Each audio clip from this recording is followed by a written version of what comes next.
देखिए अनुसूचियां आज हम लोग पढ़ेंगे।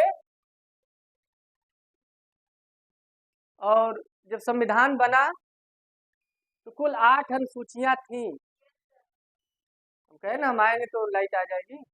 8 अनुसूचियां थी, लेकिन संविधान हमारा बना 26 नवंबर 1949 को।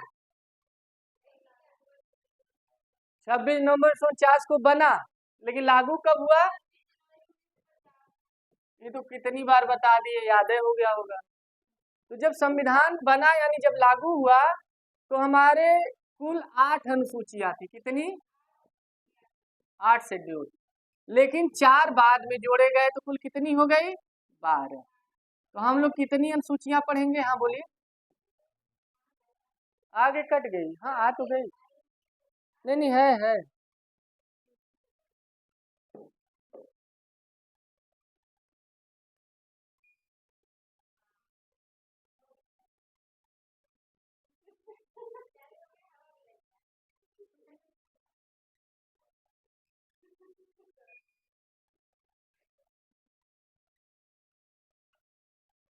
आठ, कुल 12 अनुसूचियां इस समय, ध्यान रखिएगा, है ना।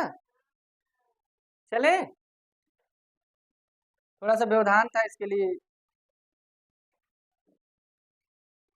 आइए एक एक अनुसूची पढ़िए। पहली अनुसूची, फर्स्ट,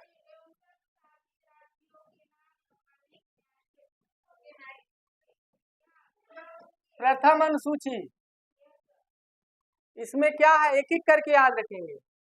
सबसे पहले बताए थे ना कि भाग जो हम लोग पढ़े हैं उसमें सबसे पहले भारत की बात हो रही है, फिर वहाँ के नागरिकों की बात हो रही है, सिटीजन की।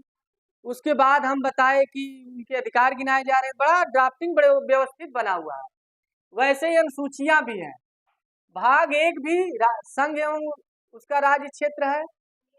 इसमें भी वही बात है अनुसूची में।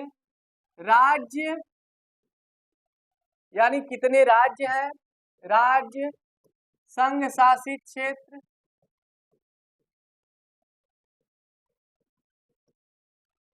के नाम, इसमें यही पूरा दिया गया है।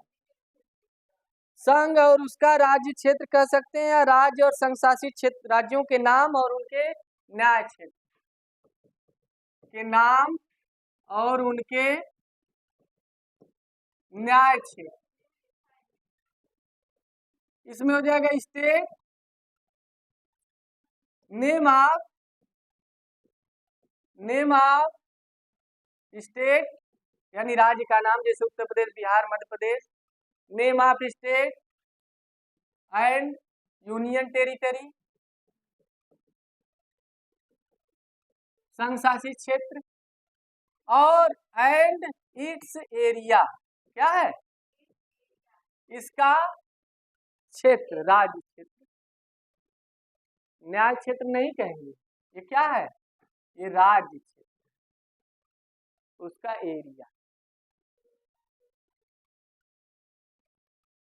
मतलब कितने राज्य हैं, कितने संघ शासित प्रदेश हैं, और उनका एरिया कितना है, ये पहली अनुसूची में दिया हुआ है। जब भी आप देखेंगे, हम बताए थे संविधान की बुक ले लेंगे तो उसमें सबसे पहले भाग और अनुच्छेद है, लास्ट में अनुसूची दी हुई है। पहली अनुसूची में देखेंगे तो वहां मिलेगा, खोल के देखिएगा, 28 राज्य होंगे। एक एक करके दिया होगा, ये अल्फाबेटिकल ऑर्डर में दिया होगा, देख लीजिएगा बैरक में। ए से होगा, फिर बी से असम पहले आएगा, असम, अरुणाचल प्रदेश, ये सब पहले आएंगे क्योंकि ए से शुरू हो रहे हैं। फिर बी से आएगा, है ना, फिर सी। बी से कोई है राज्य? बिहार है, हाँ। तो ऐसे करके आएंगे, 28 राज्य होंगे, 8 संघ शासित प्रदेश होंगे। कितने? यूनियन टेरिटरी कितने हैं? 8। और इनकी बाउंड्री कितनी, एरिया कितना है, पूरा बताएगा, है ना, पूरा एरिया बताएगा। यहीं पे है, पहली अनुसूची में पूरा रिकॉर्ड मिलेगा आपको। ठीक, अनुसूची 2 यानी दूसरी अनुसूची में क्या है, ध्यान से सुनिएगा। दूसरी और तीसरी अनुसूची बड़ा इंपॉर्टेंट है।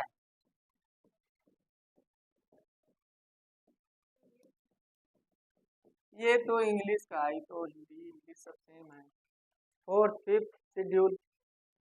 चौथी अनुसूची में दूसरी में क्या है? वेतन है, यानी पैसा है, सैलरी ऑफ ऑफिसर। जितने पदाधिकारी हैं, पदाधिकारियों का वेतन है। क्या है?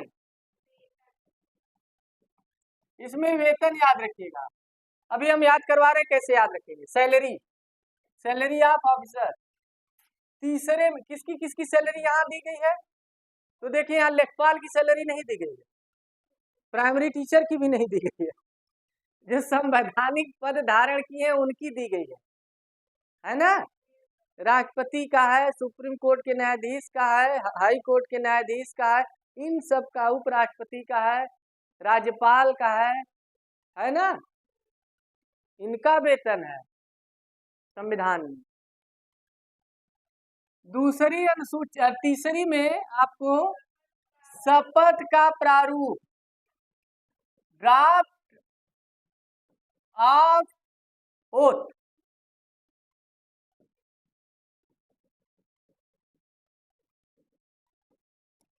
शपथ का प्रारूप, ये प्रारूप है। यहाँ पे लिखा है कि जो लोग शपथ लेंगे, जैसे मंत्री शपथ लेंगे तो उनका प्रारूप कैसा होगा। कसम खाते हैं ना, गोपनीय रखेंगे। एक बार गोपनीयता की शपथ लेते हैं और एक बार पद की, 2 बार कसम खाते हैं। एक बार गोपनीयता की शपथ खाते हैं कि जो भी काम शुरू करेंगे वो गोपनीय रहेगा, पता नहीं चलता है, बाद में पता चलता है। बजट देखिए आता है तब पता चलता है, पहले कोई चीज पता चलती है नहीं। तो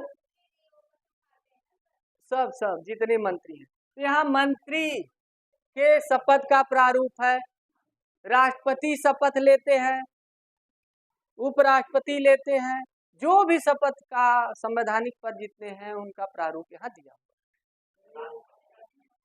हुआ।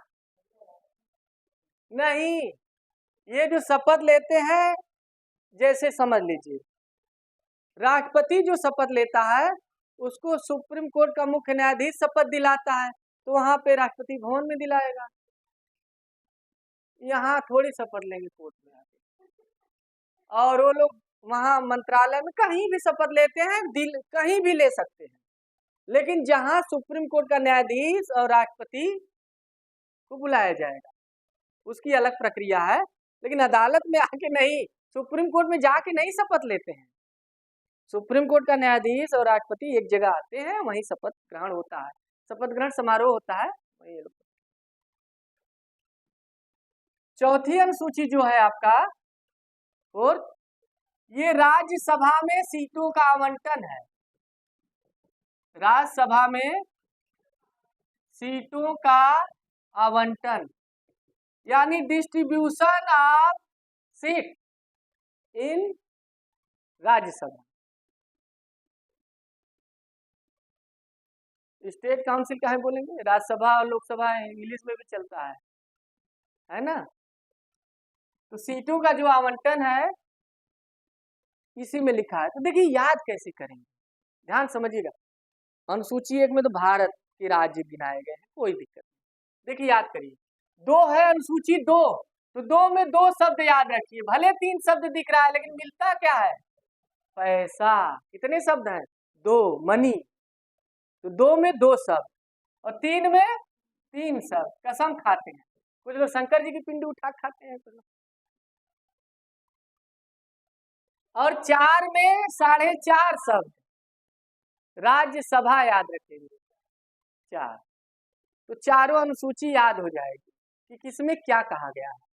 2 में ये कंफ्यूजन होता है क्योंकि 3 शब्द तो ये भी है, 3 शब्द ये भी है, मतलब 3 अक्षर, 3 लेटर ये भी है, 3 लेटर ये भी है, लेकिन वेतन में मिलता क्या है? पैसा। पैसा सबसे ज्यादा जरूरी है, तो इसमें 2 शब्द आ जाएगा। अनुसूची 2 में वेतन है, अनुसूची 3 में शपथ है, ओथ है, अनुसूची 4 में राज्यसभा है। यहीं पे लिखा हुआ कि राज्यसभा की कितनी सीटें होंगी, उत्तर प्रदेश की कितनी, बिहार की, मध्य प्रदेश, कुल मिला के 250 सीट होगी। कितनी? 12 मनोनीत होंगी और 238 हाँ, हर राज्य से चुने जाएंगे, इलेक्टेड होंगे, और 12 नॉमिनेटेड होंगे, वो फिक्स है। लेकिन कहाँ से कितने लिए जाएंगे वो किस, वो जनसंख्या के आधार पे होगा। और एंग्लो इंडियन का तो लोकसभा में हुआ करता था, राज्यसभा में नहीं होता था। राज्यसभा में जो नॉमिनेट होते हैं वो तो कला, साहित्य, शिक्षा, समाज सेवा, इन सब से लिए जाते हैं, वहां बताएंगे।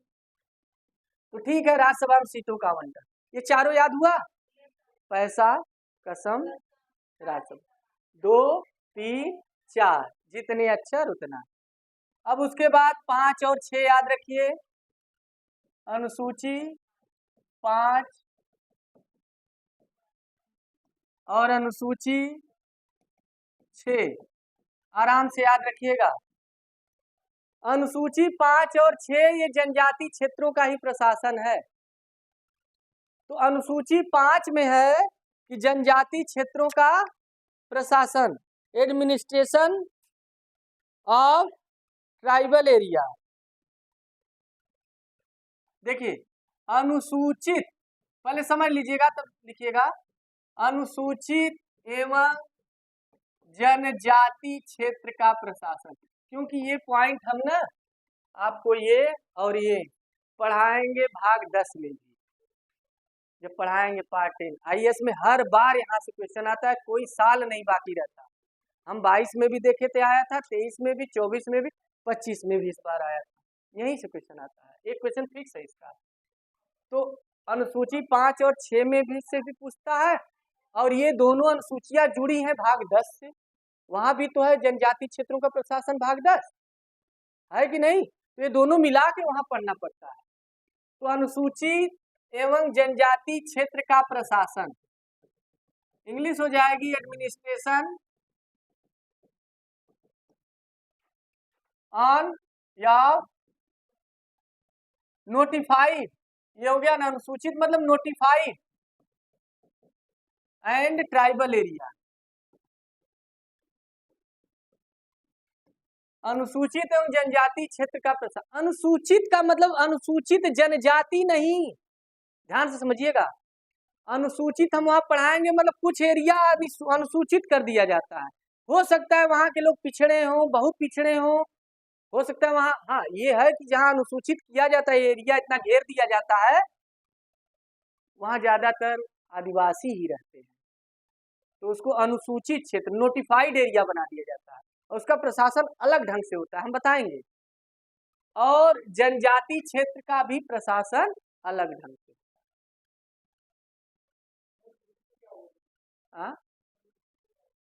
संसूचित, सूचित मतलब तो सूचना से है, ये अनुसूचित है ना। नहीं नहीं, अन नहीं है। अनुसूचित मतलब नोटिफाइड, यानी जहां पे हम विशेष एरिया घोषित किए हैं, स्पेशल, उसको नोटिफाइड कर दिए हैं, उसको अपने नोटिस में ले लिए हैं, वहां विशेष ध्यान देना है, हम बताएंगे अभी, ऐसा होता है। अब देखिए, देखिए ये तो प्रशासन हो गया अनुसूचित एवं जनजाति क्षेत्र का प्रशासन। छठे में नाम दे के बता रहा है कि वे जनजाति क्षेत्र कौन से, एटीएमएम, हर बार आएगा। जो समीक्षा अधिकारी का पेपर अभी हुआ था, कैंसिल हो गया, पूछा तो था, हर बार पूछेगा एटीएमएम। और हम बताते हैं कि जब पूर्वोत्तर भारत का आप लोग मैप पढ़िए, तो पूर्वोत्तर भारत का मैप आप लोग जब भी पढ़ते हैं, तो आप लोग हो सकता है ध्यान दे के पढ़ते हो या बिना ध्यान दिए पढ़ते हो, कुछ भी हो सकता है। तो पूर्वोत्तर भारत आप लोग देखते होंगे कि इधर आपका पूर्वोत्तर भारत है, ये सिक्किम है, एटीएमएम यहीं पे है। मैप अगर याद होगा तो काम बनेगा। एटीएमएम यहीं है, मतलब अभी हम बता रहे हैं, देखिए यहीं है, यानी इधर देखिए, ये तो मेघालय है, मतलब मेघालय नहीं है शामिल इसमें, ध्यान दीजिए, नहीं है, वही तो कंफ्यूजन है। अभी हम बता रहे हैं, तो मेघालय है, आइए दिखाते हैं।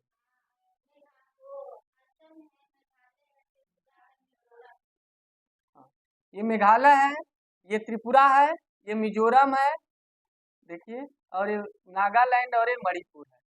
ये नागालैंड, मणिपुर, ये मिजोरम, ये त्रिपुरा और ये पूरा असम है। इधर पश्चिम बंगाल है और ये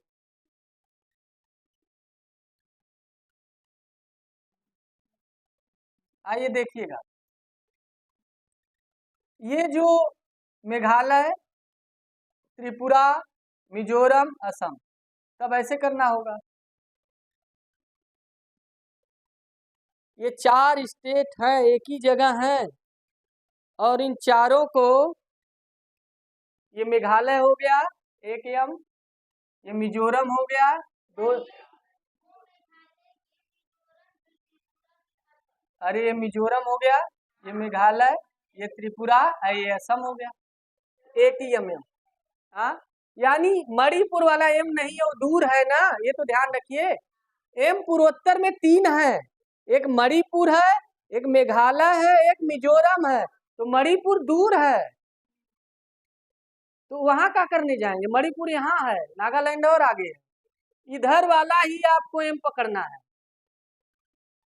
मेघालय, क्योंकि ऑप्शन में मणिपुर भी देगा, हो सकता है आप ATMM करके जाए, अगर मणिपुर नहीं दिया तो काम बन गया। तो ATMM यानी याद रखिए, अच्छा गलत लिख दिया, आइए देखिए, ATMM यानी असम,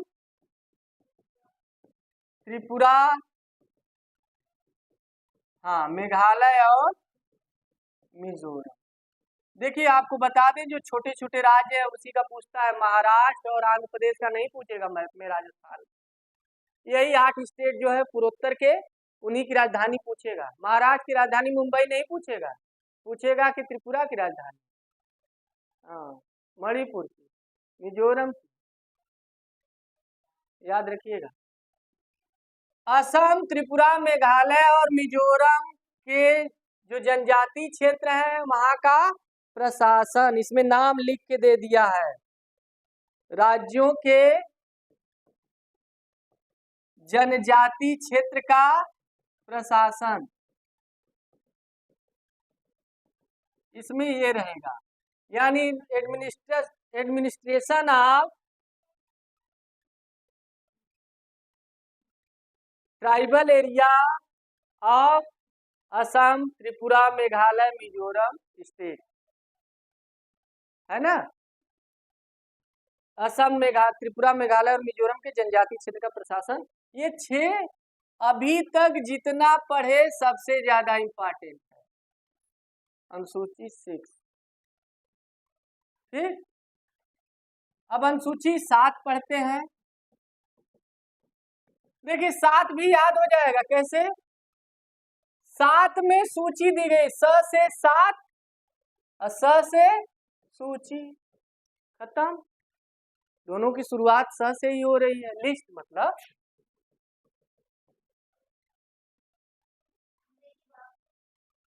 कोई बात नहीं। तो इसमें 7 में सूची दी गई, स से 7, स से सूची, क्या सूची दी गई है? 3 ठो सूची दी गई, कौन कौन? सेंट्रल लिस्ट यानी संघ सूची, दूसरा है स्टेट लिस्ट यानी राज्य सूची, और तीसरा समवर्ती यानी कॉन्करेंट लिस्ट, यानी समवर्ती सूची, ठीक है।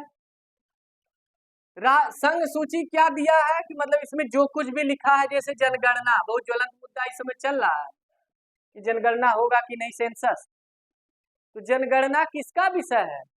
केंद्र सरकार का। क्यों है? मतलब क्या हम लोगों को गिनती नहीं आती? योगी जी को गिनती नहीं आती? ये भी करा सकते हैं जनगणना, लेकिन इनका विषय नहीं है। विषय किसका है? संघ सूची में जो लिस्ट जो दिया गया है नाम, वो केंद्र सरकार, संघ का काम है ना। अच्छा, यहीं पे दिया है रक्षा, कोई ये तो नहीं सवाल पूछा कि पहलगाम हमला हुआ योगी जी से तो आप क्या कर रहे थे, आप तो बड़ा कट्टर बन रहे थे, काहे नहीं पूछा? क्योंकि रक्षा इनका विषय, इनकी व्यवस्था है, जो पुलिस राज्य सूची का विषय है। क्या है? पुलिस। लेकिन रक्षा या सेना इनका विषय नहीं। योगी जी सेना में भर्ती कर सकते हैं? वो बता रहे हैं अग्निवीर जब आया था तो कुछ लोग योगी जी का भी विरोध कर रहे थे, लेकिन क्या सही था विरोध?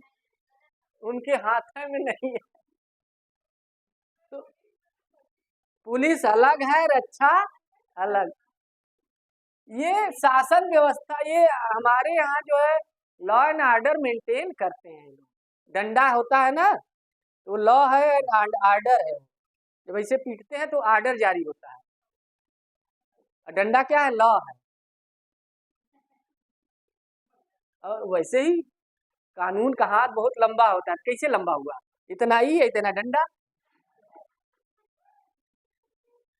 आइए, जनगणना, रक्षा, और जैसे और भी इसमें विषय आ जाएंगे, जैसे विदेशी मामले इनका विषय है।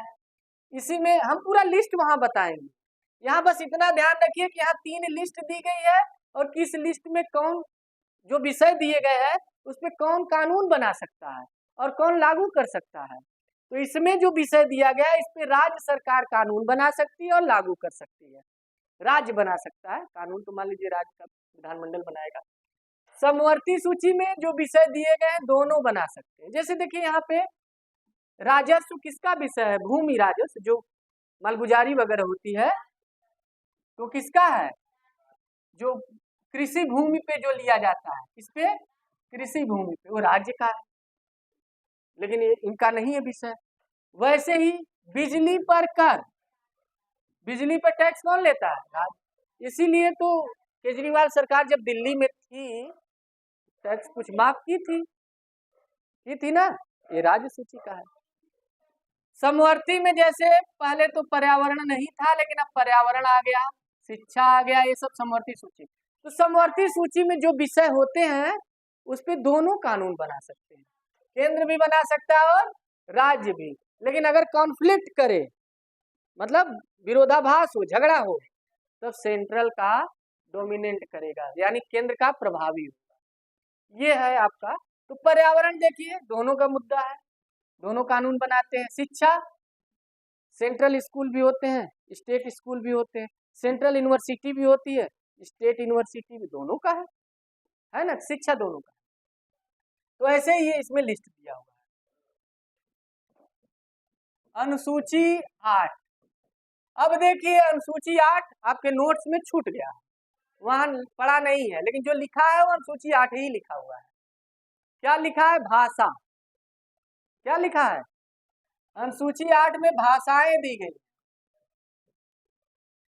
है ना, लैंग्वेज। इसमें जब संविधान बना था, ध्यान रखिएगा, तो उस समय कुल कितनी भाषाएं थी? 14, यानी 14 मूल भाषा है,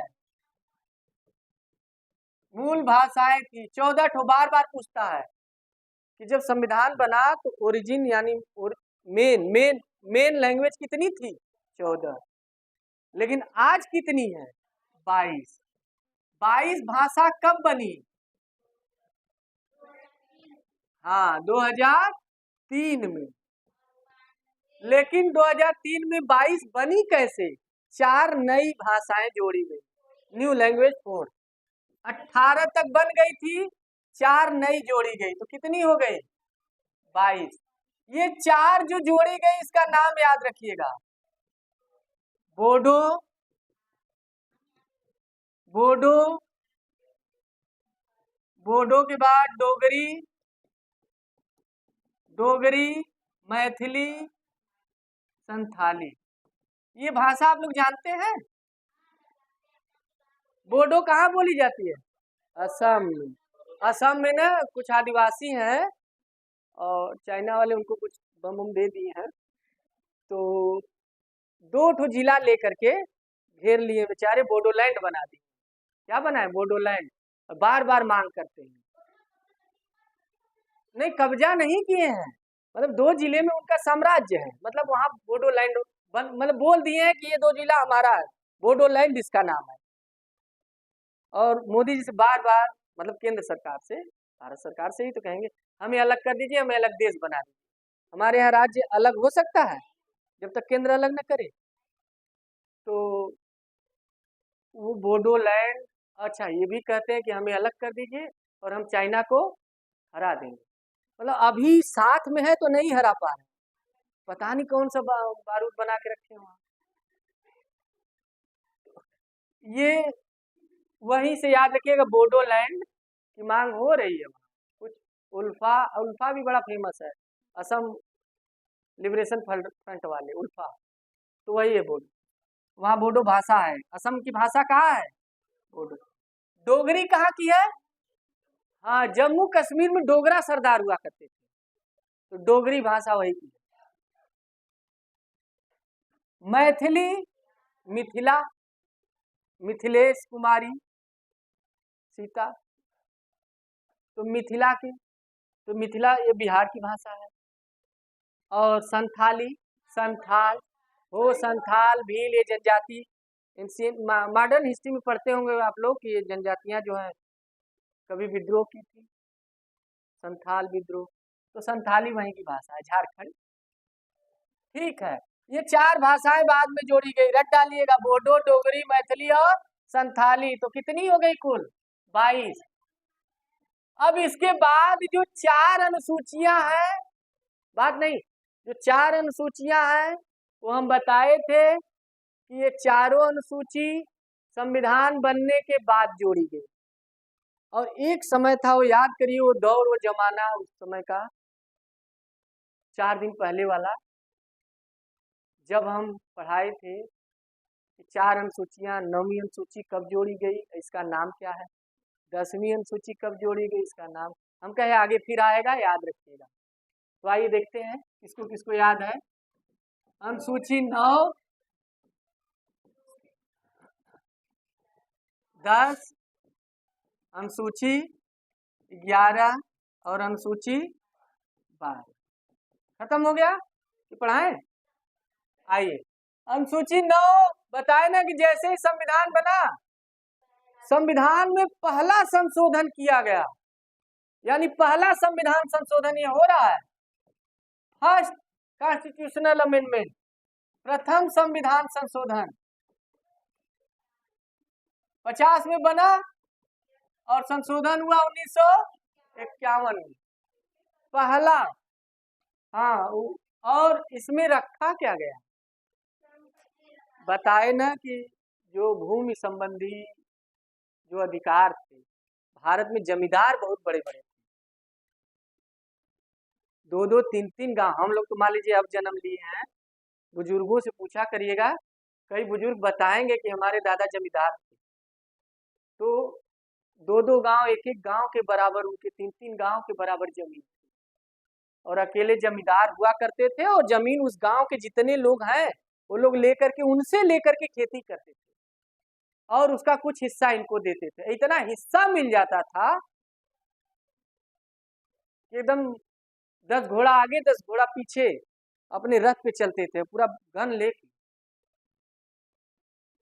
हाँ, जैसे आज मोदी जी बिना घोड़ा चलते हैं। तो 9वीं अनुसूची में जितने भूमि संबंधी अधिकार, यानी संपत्ति संबंधी जितने अधिकार थे, क्यों ऐसा किया गया, जमींदारी प्रथा खत्म कर दी गई, क्यों किया गया पता है? भाई उसी खेत पे मजदूर खेती कर रहा है, उसके पास जमीन नहीं है, जमींदार के पास अकेले 5 गांव है, तो तत्काल प्रभाव से एक अधिनियम बना दिया, हर राज्यों ने बनाया, उत्तर प्रदेश में भी बनाया, जमींदारी प्रथा उन्मूलन अधिनियम है, कि जितने जमीन है और जो जिसपे खेती कर रहा है वो उसकी हो गई, उसी का हो जाएगा। तो जितना जो लोग खेती कर रहे थे 5 बीघा 10 बीघा 20 बीघा सब उसी की हो गई, तो इस प्रकार सबको जमीन मिल गया। और भी यही नहीं, और भी ढेर सारा संशोधन हुआ, शहर में भी हुआ, बहुत कानून बने, कोई एक ही नहीं, एक हम उदाहरण बस दे रहे हैं, ढेर सारे भूमि संबंधी कानून बने। तो लॉ बने किससे? भूमि सुधार के लिए, लैंड रिफॉर्म के लिए ढेर सारे कानून बने, और ये सारे कानून बना करके 9वीं अनुसूची में रख दिए गए और इसमें कह दिया गया कि इसमें कोई भी जज, ये नहीं कहा गया कोई भी माई का लाल, मतलब वही जज उसे झांक तक नहीं सकता कि इसमें क्या है। और 2006 तक वो झांकते तक नहीं थे इसमें क्या है। नहीं तो लोग देखिए जिसका अधिकार छीला, मान लीजिए यही जमींदार है, वो कोर्ट जाएंगे, मुकदमा करेंगे, जमीन गई, क्योंकि वो कहेंगे हमारा मूल अधिकार है, संपत्ति का अधिकार था ही। कोर्ट जाएंगे, कहा गया कि उसमें हस्तक्षेप नहीं कर सकता न्यायपालिका, कुछ नहीं कर सकता, वैसे ही पड़ा रहा। 2006 में सुप्रीम कोर्ट ने एक डिसीजन दिया और कहा कि इसको हम जरूरत पड़ने पर देख सकते हैं। लेकिन अब तो सारी चीजें व्यवस्थित हो गई, 75 साल हो गए, 60 साल, कोई दिक्कत नहीं। तो देखिए यही है, इसमें भूमि संबंधी वे विषय है, संपत्ति संबंधी। संपत्ति मतलब अचल संपत्ति, एक होता है ना, एक चल होता है और एक अचल। तो संपत्ति प्रॉपर्टी, संपत्ति संबंधी मतलब भूमि संबंधी, रिलेटेड, लैंड से रिलेटेड संपत्ति है। तो भूमि संबंधी जितनी भी नियम है, भूमि संबंधी कानून इसी में रख दिए गए और सुप्रीम कोर्ट या किसी भी न्यायालय के हस्तक्षेप से बाहर कर दिया गया और कह दिया गया कि इस पर कोई हस्तक्षेप नहीं कर सकता। बहुत इंपॉर्टेंट है, कई बार आया है, ये भी इंपॉर्टेंट है। पहले तो पूछता है कि संविधान में पहला संशोधन कब हुआ। 50 में लागू हुआ। अनुसूची 10 में क्या है, दल बदल, बताए थे ना, पार्टी चेंज कर देते थे लोग, दल बदल, इस पे रोक लगी है, दल बदल पर रोक, प्रोहिबिशन या restriction on party change, party बदलने पर रिस्ट्रिक्शन है, दल बदल पर रोक लगाई गई है। पहले क्या होता था, अकेले इस पार्टी से छोड़ के उस पार्टी में चले जाते थे। हम पूरा डिटेल में पढ़ाएंगे, यहाँ बस इतना ध्यान रखिएगा। और ये 52वां संविधान संशोधन द्वारा, कौन सा, 52वां संविधान संशोधन अधिनियम। देखिए कोई भी संशोधन होगा तो अधिनियम पारित होगा संसद में, आगे हम पूरा डिटेल में बताएंगे कैसे होता है। अधिनियम 1985 का है, 1985 में ये जोड़ा गया। 11वीं और 12वीं तो एक ही साथ आया, 2 महीने का अंतर है। 11वीं अनुसूची आई 73वां संविधान संशोधन द्वारा और ये 74वां। और साल कौन सा है, 1992 इहो है, 1992 इहो है, उसी साल का अधिनियम है, आगे पीछे आ रहा है। लेकिन 11वीं अनुसूची में रखा क्या गया, बताए, पहले नगर निगम आएगा कि पंचायती राज, पहले गांव की बात होगी, पंचायती राज और ये नगर निगम, म्युनिसिपालिटी। अब देखिए नगर निगम 12वीं अनुसूची द्वारा जोड़ दिया गया। ये अलग बात है, वहां हम पढ़ाएंगे डिटेल में कि पंचायती राज में कुल कितने विषय हैं, 29 विषय हैं, कितने हैं, और नगर निगम में 18 विषय हैं, वहां हम पढ़ाएंगे, वो तो डिटेल चलेगा। लेकिन बस इतना ध्यान रखिए कि पंचायती राज जोड़ा गया 92, लागू कब हुआ, लेकिन 24 अप्रैल 1993। तो इसीलिए 24 अप्रैल को हर साल क्या मनाया जाता है, बताइए, पंचायती राज दिवस। डेट याद रखिएगा, पंचायती राज दिवस कब मनाया जाता है, क्योंकि 92 का अधिनियम है, 93 में लागू हो गया। इसी के 1.5 महीने बाद यानी 2 जून 1993 को ये लागू हुआ। तो 12वां अनुसूची, ये 4 अनुसूची तो पीछे पढ़ाए थे ना। तो अनुसूची के बाद हम लोग उद्देशिका पढ़ेंगे, यहाँ तक।